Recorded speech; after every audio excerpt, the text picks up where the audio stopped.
علیکم ورحمۃ اللہ نحمدہ ونصلی علی رسولہ الکریم اما بعد فاعوذ باللہ من الشیطان الرجیم بسم اللہ الرحمن الرحیم رب اشرح لی صدری ویسر لی امری واحلل عقدۃ من لسانی یفقہوا قولی۔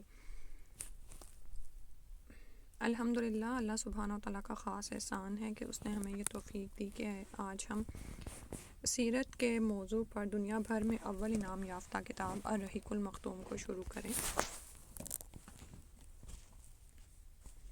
اللہ کی راہ میں اپنی نیت کو اس دعا کے ساتھ خالص کرتے ہیں: اللہم اجعل عملی کلہ صالحا واجعلہ لوجہک خالصا ولا تجعل لأحد فیہ شیئا، آمین۔ اللہ سبحانہ وتعالیٰ سے دعا ہے کہ وہ اس عمل کی قبولیت کے ساتھ ہی ہماری دنیا اور آخرت کی مشکلات کو دور فرما دے اور ہم سے اس عمل کو قبول فرما لے، آمین۔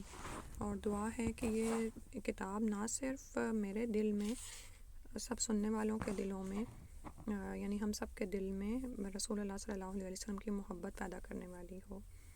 اور اس کتاب کو پڑھانے کا خیال اس دن خطبہ جمعہ میں خطیب کی بات سن کر آیا۔ امام صاحب نے کہا کہ اللہ کے رسول صلی اللہ علیہ وسلم سے محبت ہمارے ایمان کا حصہ ہے، تو ہمیں ضرور رسول اللہ صلی اللہ علیہ وسلم کے بارے میں جاننا چاہیے، کیونکہ جس سے ہم محبت کا دعویٰ کرتے ہیں اس کے بارے میں ہم جانتے ہیں، ٹھیک ہے۔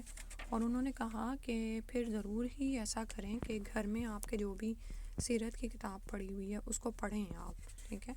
تو اس سے پہلے الحمدللہ اللہ کا خاص احسان ہے، تجلیات نبوت کو پڑھانے کا بھی موقع ملا۔ اور تجلیات نبوت بھی دراصل الرحیق المختوم کی جو ہے ایک سادی سی فارم میں لکھی گئی کتاب ہے، اور لیکن اصل جو کتاب ہے اس کو آج ہم دیکھتے ہیں۔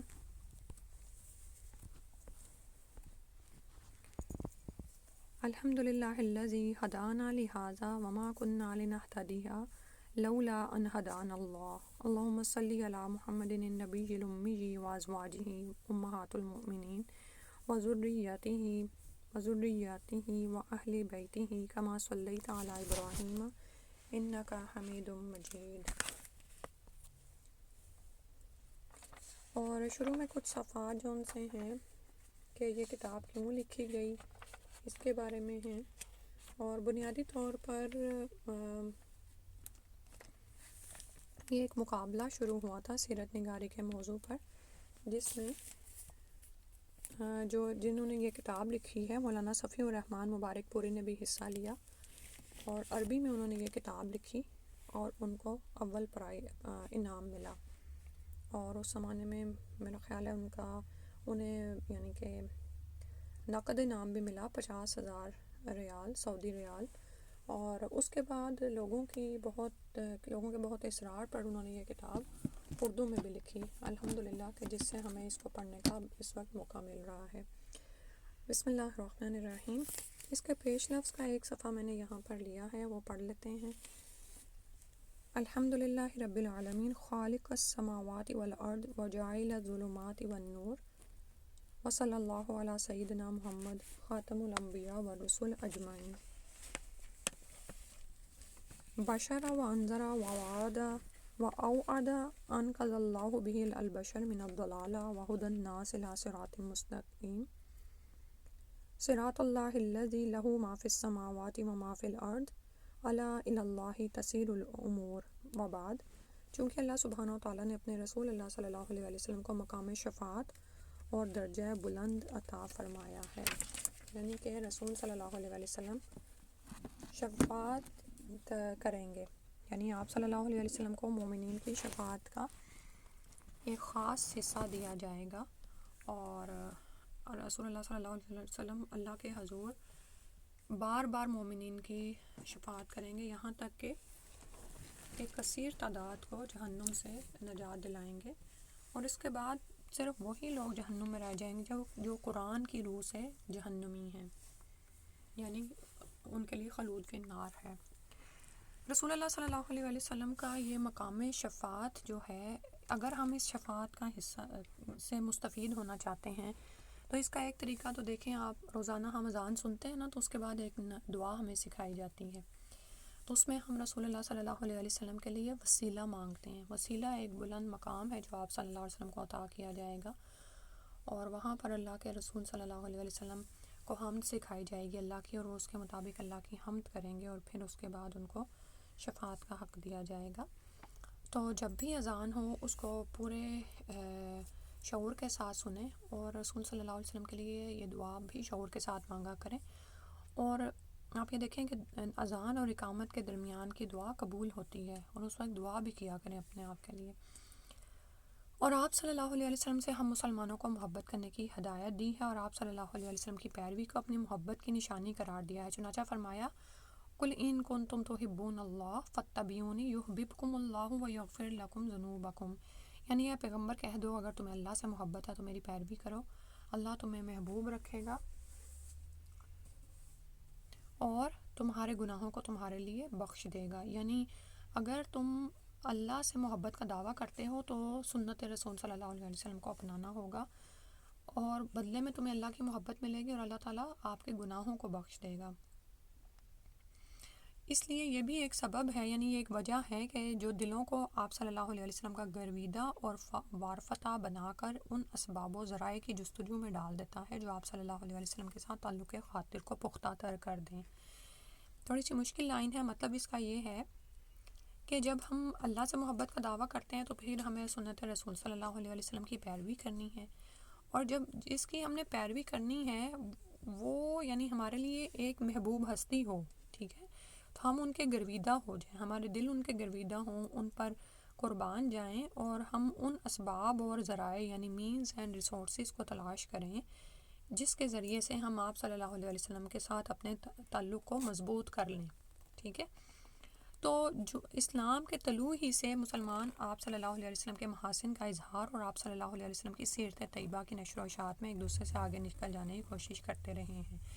یعنی آپ صلی اللہ علیہ وسلم کیسے تھے صورت کے اعتبار سے اور سیرت کے اعتبار سے، یہ سب کچھ اسلام کے شروع سے ہی لکھا جاتا رہا، نشر ہوتا رہا.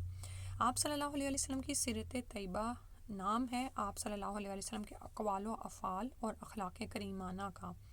یعنی آپ کی باتیں کیا تھیں، آپ کیا کرتے تھے، یہ آپ صلی اللہ علیہ وسلم کی دراصل سیرت ہے. عائشہ رضی اللہ عنہا فرماتی ہیں کانا خلقہ القرآن، یعنی قرآن کریم ہی آپ صلی اللہ علیہ وسلم کا اخلاق تھا. یعنی کہ جو قرآن میں آیا ہے ویسے ہی آپ صلی اللہ علیہ وسلم اس کا عملی نمونہ تھے. سبحان اللہ. قرآن کریم اللہ تعالیٰ کی کتاب اور اس کے کلمات تامہ کا نام ہے، لہٰذا جس ذات گرامی کا یہ وصف ہے، یعنی جس انسان کی یہ خوبی ہے کہ کانا خلقہ القرآن، تو وہ یقیناً سارے انسانوں سے بہتر اور کامل ہے، اور ساری خلق خدا کی محبت کا سب سے زیادہ حقدار ہے. سبحان اللہ.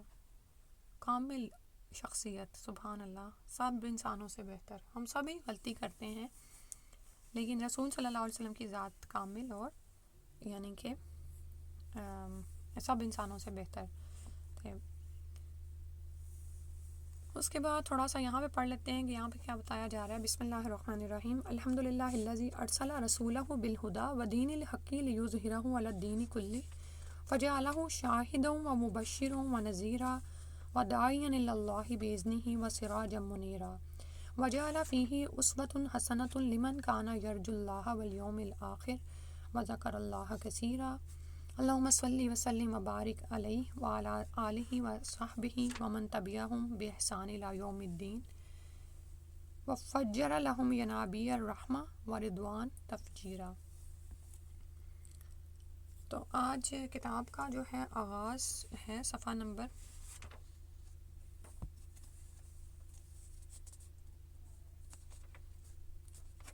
یہ کچھ چیزیں جو ان کی جو اپنی سرگزشت ہے جس صفی الرحمن مبارک پوری کی وہ میں نے چھوڑی ہے، اور اس کے بعد ہم عرب کے محلے وقوع اور قومیں یہاں سے ہم اس کتاب کا آغاز کریں گے.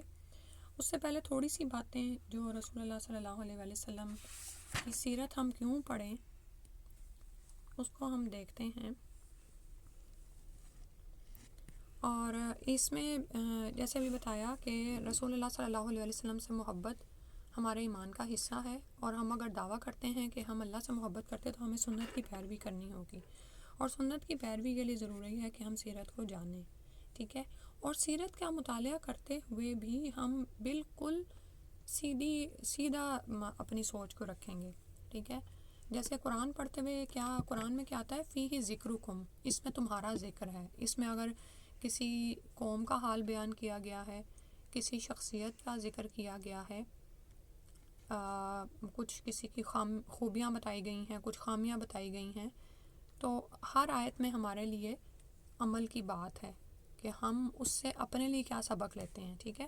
بالکل اسی طرح سیرت پڑھتے ہوئے بھی ہم یہی جو ہے اپنے سامنے رکھیں گے کہ ہم اس سے اپنے لیے کیا سبق لے رہے ہیں۔ غیر متعلقہ باتوں کی طرف نہیں جائیں، لوگوں پہ تنقید اور بحث کو موضوع نہیں بنائیں، ٹھیک ہے؟ تو جب اس کتاب کو پڑھیں، سیرت کو پڑھیں، تو دیکھیں کہ ہر بات میں میرے لیے کیا عمل کا پوائنٹ ہے، میں کیسے اپنے آپ کو سیدھا رکھ سکتی ہوں، میرے اخلاق، اقوال، افعال کس طرح سے سنت رسول صلی اللہ علیہ وسلم کے مطابق ہو سکتے ہیں، میری عادات، میری صفات، یعنی کہ ہم کیسے اپنے معاملات اور معمولات کو رسول اللہ صلی اللہ علیہ وسلم کی زندگی کے مطابق کریں، ٹھیک ہے؟ تو اور آپ یہ دیکھیں کہ اس میں ابھی جو ہم نے پیچھے پڑھا ہے نا کہ رسول اللہ صلی اللہ علیہ وسلم کی زندگی وجعل فیہ اسوۃ حسنہ، یہ اسوہ حسنہ ہے، لقد کان لکم فی رسول اللہ اسوۃ حسنہ، کہ اس میں تمہارے لیے اسوہ حسنہ ہے، بہترین نمونہ ہے رسول اللہ صلی اللہ علیہ وسلم میں۔ تو پھر کیا کرو، پھر دیکھو کہ انہوں نے کیا کیا تاکہ تم ویسا کر سکو، ٹھیک ہے؟ اور تو ہم انشاءاللہ یہ بھی دیکھیں گے کہ مجھے رسول صلی اللہ علیہ وسلم سے کتنی محبت ہے، تو میں اس کے مطابق ہی پھر ان کی سنت کو بھی اپنی زندگی میں شامل کر سکوں گی۔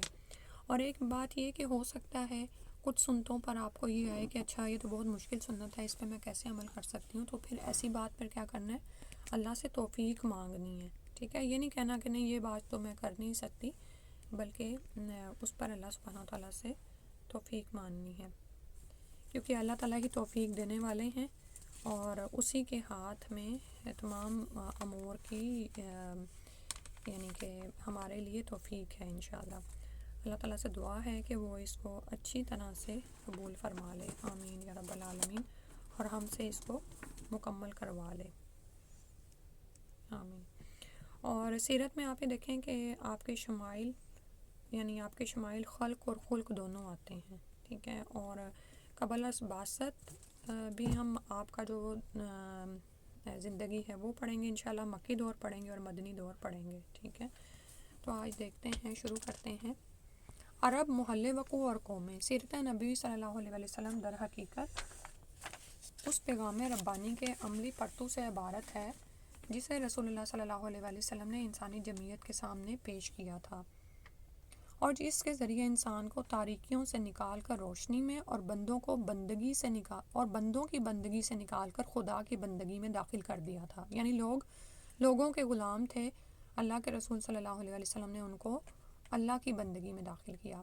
چونکہ اس سیرت طیبہ کی مکمل صورت گری ممکن نہیں جب تک کہ اس پیغام ربانی کے نزول سے پہلے کے حالات اور بعد کے حالات کا تقابل نہ کیا جائے، ٹھیک ہے؟ یعنی دنیا کس دور سے گزر رہی تھی، ہم یہ دیکھیں گے کہ اس وقت رسول صلی اللہ علیہ وسلم کو مبعوث کیا گیا۔ تو اصل بحث سے پہلے پیش نظر باب میں اسلام سے پہلے کی عرب اقوام اور ان کے نشو و نما کی کیفیت بیان کرتے ہوئے ان حالات کا خاکہ پیش کیا جا رہا ہے جن میں رسول اللہ صلی اللہ علیہ وسلم کی بعثت ہوئی تھی۔ عرب کا محل وقوع، لفظ عرب کے لغوی معنی ہے صحرا اور بے آب و گیاہ زمین، یعنی ایک ایسا علاقہ جہاں پر کچھ بھی نہیں اگتا تھا، نہ وہاں پہ پانی تھا اور نہ ہی سبزہ تھا، یہ ایک ڈیزرٹ تھا، صحرا تھا۔ عہد قدیم سے یہ لفظ جزیرہ نما عرب اور اس میں بسنے والی قوموں پر بولا گیا ہے۔ عرب کے مغرب میں بحر احمر یعنی ریڈ سی اور جزیرہ نما سینا ہے، مشرق میں خلیج عرب اور جنوبی عراق کا ایک بڑا حصہ ہے، جنوب میں بحر عرب ہے جو در حقیقت بحر ہند کا پھیلاؤ ہے، ٹھیک ہے؟ یعنی ہند کا سمندر یہاں تک پہنچا ہوا ہے۔ شمال میں ملک شام اور کسی قدر شمالی عراق ہے، ان میں سے بعض سرحدوں کے متعلق اختلاف بھی ہے۔ کل رقبے کا اندازہ 10 لاکھ سے 13 لاکھ مربع میل تک کیا گیا ہے۔ جزیرہ نمائی عرب طبعی اور جغرافیائی حیثیت سے بڑی اہمیت رکھتا ہے۔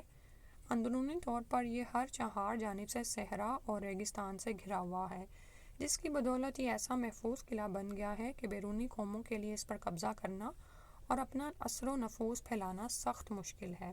ٹھیک ہے، یعنی آپ یہ نا ایک بنیاد بنائی جا رہی ہے کہ رسول اللہ صلی اللہ علیہ وسلم جس علاقے میں مبعوث ہوئے وہاں پر یہ جو سپر پاورز تھی نا وہ نہیں پہنچی ہوئی تھیں، تو ان کے لیے اس حصے پر قبضہ کرنا اور اپنا انفلوئنس پھیلانا مشکل تھا۔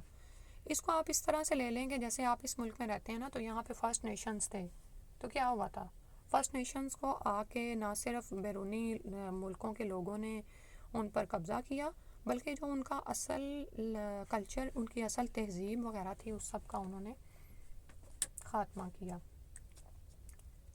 لیکن عرب میں ایسا نہیں تھا، کیونکہ یہ ہر طرف سے صحرا اور ریگستان سے گھرا ہوا ہے۔ یہی وجہ ہے کہ قلب جزیرۃ العرب کے باشندے عہد قدیم سے اپنے جملہ معاملات میں مکمل طور پر آزاد اور خود مختار نظر آتے ہیں، حالانکہ یہ ایسی دو عظیم طاقتوں کے ہمسایہ تھے کہ اگر یہ ٹھوس قدرتی رکاوٹ نہ ہوتی تو ان کے حملے روک لینا باشندگان عرب کے بس کی بات نہ تھی۔ بیرونی طور پر جزیرہ نمائی عرب پرانی دنیا کے تمام معلوم بر اعظموں کے بیچوں بیچ واقع ہے، یعنی مڈل میں ہے، اور خشکی اور سمندر دونوں راستوں سے ان کے ساتھ جڑا ہوا ہے۔ اس کا شمال مغربی گوشہ بر اعظم افریقہ میں داخلے کا دروازہ ہے، شمال مشرقی گوشہ یورپ کی کنجی ہے، مشرقی گوشہ ایران، وسط ایشیا اور مشرق بعید کے دروازے کھولتا ہے اور ہندوستان اور چین تک پہنچاتا ہے۔ اسی طرح ہر بر اعظم سمندر کے راستے پہ جزیرہ نمائی عرب سے جڑا ہوا ہے، ٹھیک ہے، اور ان کے جہاز عرب بندرگاہوں پر براہ راست لنگر انداز ہوتے ہیں۔ تو اس جغرافیائی محل وقوع کی وجہ سے جزیرۃ العرب کے شمالی اور جنوبی گوشے مختلف قوموں کی آماج گاہ اور تجارت و ثقافت اور فنون و مذاہب کے لین دین کا مرکز رہ چکے ہیں۔ عرب قومیں، مورخین نے نثری اعتبار سے عرب اقوام کی 3 قسمیں قرار دی ہیں۔ عرب بعیدہ، یعنی وہ قدیم عرب قبائل اور قومیں جو بالکل ناپید ہو گئیں اور ان کے متعلق ضروری تفصیلات بھی دستیاب نہیں، مثلاً عاد، ثمود، تسم، جدیس، عمالقہ وغیرہ، ٹھیک ہے، ان کے نام آپ قرآن میں پڑھتے ہیں کہ یہ قومیں کس طرح سے جابر تھیں اور ان کی طرف رسول بھی بھیجے گئے۔ عرب عاربہ، یعنی وہ عرب قبائل جو یارو بن یشجب بن قحطان کی نسل سے ہیں، انہیں قحطانی عرب کہا جاتا ہے۔ عرب مستعربہ، یعنی وہ عرب قبائل جو اسماعیل علیہ السلام کی نسل سے ہیں، انہیں عدنانی عرب کہا جاتا ہے۔ یہ اصلاً عرب نہیں تھے بلکہ عرب آ کے بس گئے تھے۔ عرب عاربہ یعنی قحطانی عرب کا اصل گہوارہ ملک یمن تھا، یہیں ان کے خاندان اور قبیلے مختلف شاخوں میں پھوٹے، پھیلے اور بڑھے۔ ان میں سے 2 قبیلوں نے بڑی شہرت حاصل کی۔ پہلا ہے ہیمیر، جس کی مشہور شاخیں زید الجمہور، قداء اور سکاسک ہیں۔ کہلان، جس کی مشہور شاخیں ہمدان، انمار، تئی، مزہج، کندہ، لخم، جذام، ازد، اوس، خزرج اور اولاد جفنہ ہیں، جنہوں نے آگے چل کر ملک شام کے اطراف میں بادشاہت قائم کی اور آل غسان کے نام سے مشہور ہوئے۔ عام کہلانی قبائل نے بعد میں یمن چھوڑ دیا اور جزیرۃ العرب کے مختلف اطراف میں پھیل گئے۔ ان کے عمومی ترک وطن کا واقعہ سیل ارم سے کسی قدر پہلے اس وقت پیش آیا۔ سیل ارم کا واقعہ بھی آپ قرآن میں پڑھ چکے ہیں، ٹھیک ہے، کہ یہ ایک بڑا سیلاب آیا تھا جب رومیوں نے مصر و شام پر قبضہ کر کے اہل یمن کی تجارت کے بحری راستے پر اپنا تسلط جما لیا اور بری شاہراہ کی سہولیات غارت کر کے اپنا دباؤ اس قدر بڑھا دیا کہ کہلانیوں کی تجارت تباہ ہو کر رہ گئی۔ کچھ عجب نہیں کہ کہلانی اور ہمری خاندانوں میں چشمک بھی رہی ہو اور یہ بھی کہلانیوں کے ترک وطن کا ایک مؤثر سبب بنی ہو، یعنی ان کی آپس میں نہ بنی ہو۔ اس کا اشارہ اس سے بھی ملتا ہے کہ کہلانی قبائل نے تو ترک وطن کیا لیکن ہمیری قبائل اپنی جگہ برقرار رہے۔ جن کہلانی قبائل نے ترک وطن کیا ان کی 4 قسمیں کی جا سکتی ہیں۔ ازد، انہوں نے اپنے سردار عمران بن عمر مزیکیا کے مشورے پر ترک وطن کیا۔ پہلے تو یہ یمن ہی میں ایک جگہ سے دوسری جگہ منتقل ہوتے رہے اور حالات کا پتہ لگانے کے لیے آگے آگے ہراول دستوں کو بھیجتے رہے۔ ہراول دستے ہوتے ہیں وہ دستہ جو پہلے آگے جاتا ہے تاکہ آگے جا کر پتہ کرے کہ آگے کیا صورتحال ہے، لیکن آخر کار شمال کا رخ کیا اور پھر مختلف شاخیں گھومتے گھماتے مختلف جگہ دائمی طور پر سکونت پذیر ہو گئیں۔ اس کی تفصیل درج ذیل ہے۔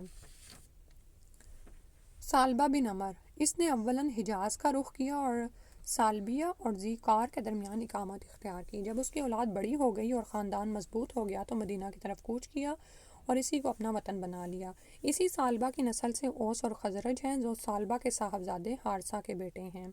حارثہ بن عمر یعنی خزاعہ اور اس کی اولاد، یہ لوگ پہلے سرزمین حجاز میں گردش کرتے ہوئے مرہ زہران میں خیمہ زن ہوئے، پھر حرم پر دھاوا بول دیا اور بنو جرہم کو نکال کر خود مکہ میں بود و باش اختیار کر لی۔ ٹھیک ہے، کیونکہ مکہ ہی جو تھا وہ بنیادی طور پر وہ تھا کہ جس کی اس کے اوپر حکومت ہوتی تھی وہی حاکم سمجھا جاتا تھا، تو انہوں نے وہاں پر حرم پر قبضہ کیا حملہ کر کے۔ عمران بن عمر، اس نے اور اس کی اولاد نے عمان میں سکونت اختیار کی، اس لیے یہ لوگ ازد عمان کہلاتے ہیں۔ نصر بن ازد، اس سے تعلق رکھنے والے قبائل نے تہامہ میں قیام کیا، یہ لوگ ازد شنوہ کہلاتے ہیں۔ جفنہ بن عمر، اس نے ملک شام کا رخ کیا اور اپنی اولاد سمیت وہیں متوطن ہو گیا، یہی شخص غسانی بادشاہوں کا جد اعلیٰ ہے۔ انہیں آل غسان اس لیے کہا جاتا ہے کہ ان لوگوں نے شام منتقل ہونے سے پہلے حجاز میں غسان نامی ایک چشمے پر کچھ عرصہ قیام کیا تھا۔ ٹھیک ہے، آپ کو پتہ ہے کہ اس زمانے میں آج کے دور کی طرح یہ سہولتیں جو گورنمنٹس قائم ہوتی ہیں اور پانی اور یہ سب کچھ آپ کے گھروں میں ملتا ہے، پہلے زمانے میں قبیلے مل کے رہتے تھے۔ ٹھیک ہے، اور پھر جہاں پر ان کو پانی نظر آتا تھا وہیں پر ہی وہ اپنی زندگی شروع کر لیتے تھے۔ اور اب ہم دیکھ رہے ہیں کہ یہ تو صحرا کا سارا علاقہ ہے، تو جہاں جہاں ان کو پانی اور ایسی چیزیں ملتی تھیں پھر وہاں پر زندگی شروع کر لیتے تھے۔ اسی کے بارے میں ہم جب آگے پڑھیں گے نا کہ جب زمزم بھی پھوٹا تھا تو وہاں پر بھی پانی ہی کی وجہ سے وہ قبیلہ آیا تھا بنو جرہم، اور اس نے پھر ہاجرہ علیہ السلام سے درخواست کی تھی کہ ہمیں یہاں پر رہنے دیا جائے۔ ٹھیک ہے، لخم اور جذام یہ اگلے قبیلے ہیں۔ انہی لخمیوں میں نصر بن ربیعہ تھا جو ہیرا کے شاہانے آل منذر کا جد اعلیٰ ہے۔ بنو طوئی، اس قبیلے نے بنو ازد کے ترک وطن کے بعد شمال کا رخ کیا اور عجا اور سلمہ نامی دو پہاڑیوں کے اطراف میں مستقل طور پر سکونت پذیر ہو گیا، یہاں تک کہ یہ دونوں پہاڑیاں قبیلہ طئی کی نسبت سے مشہور ہو گئیں۔ کندہ، یہ لوگ پہلے بحرین موجودہ الاحساء میں خیمہ زن ہوئے لیکن مجبوراً وہاں سے دستکش ہو کر حضرموت گئے، مگر وہاں بھی امان نہ ملی اور آخرکار نجد میں ڈیرے ڈالنے پڑے۔ یہاں ان لوگوں نے ایک عظیم و شان حکومت کی داغ ڈالی، مگر یہ حکومت پائیدار نہ ثابت ہوئی اور اس کے آثار جلد ہی ناپید ہو گئے۔ کہلان کے علاوہ حمیر کا بھی صرف ایک قبیلہ قداء ایسا ہے اور اس کا حمیری ہونا بھی مختلف ہی ہے، یعنی اس میں مختلف رائے ہیں، جس نے یمن سے ترک وطن کر کے حدود عراق میں بادیۃ السماوہ کے اندر بود و باش اختیار کی۔ اس کے بعد انشاءاللہ ہم عرب مستعربہ پڑھیں گے اور اسی میں انشاءاللہ ہم پھر ہاجر علیہ السلام اور اسماعیل علیہ السلام کا واقعہ بھی پڑھیں گے۔ ٹھیک ہے، تو شروع میں بھی کچھ لوگوں کے لیے تاریخ کا یہ حصہ تھوڑا مشکل ہو اور خشک سا ٹاپک لگے آپ کو، لیکن آپ یہ دیکھیں گے کہ جوں ہم آگے سیرت پڑھتے جائیں گے ہمیں حکمت سمجھ آتی جائے گی کہ کیوں مصنف نے کتاب کے شروع میں اس ساری تفصیل کو بیان کیا ہے۔ ٹھیک ہے، تو ضروری نہیں ہے کہ ساری تفصیل آپ کو اچھی طرح سے یاد رہے، تھوڑا بہت آپ سن لیں انشاءاللہ، جیسے جیسے لوگوں کی طبیعتیں ہوتی ہیں ویسے ویسے ان کو تھوڑا سا یاد رہتا ہے اور آگے کہیں نہ کہیں سے کڑی بھی ملتی چلی جاتی ہے۔ تو اللہ سبحانہ تعالیٰ سے دعا ہے کہ ہم اس کو جاری رکھیں، انشاءاللہ اگلی کلاس کریں گے اور اس میں پھر ہم عرب مستعربہ پڑھیں گے۔ سبحانک اللہم و بحمدک، اشہد ان لا الہ الا انت، استغفرک و اتوب الیک۔ حسبنا اللہ و نعم الوکیل۔ السلام علیکم و رحمۃ اللہ۔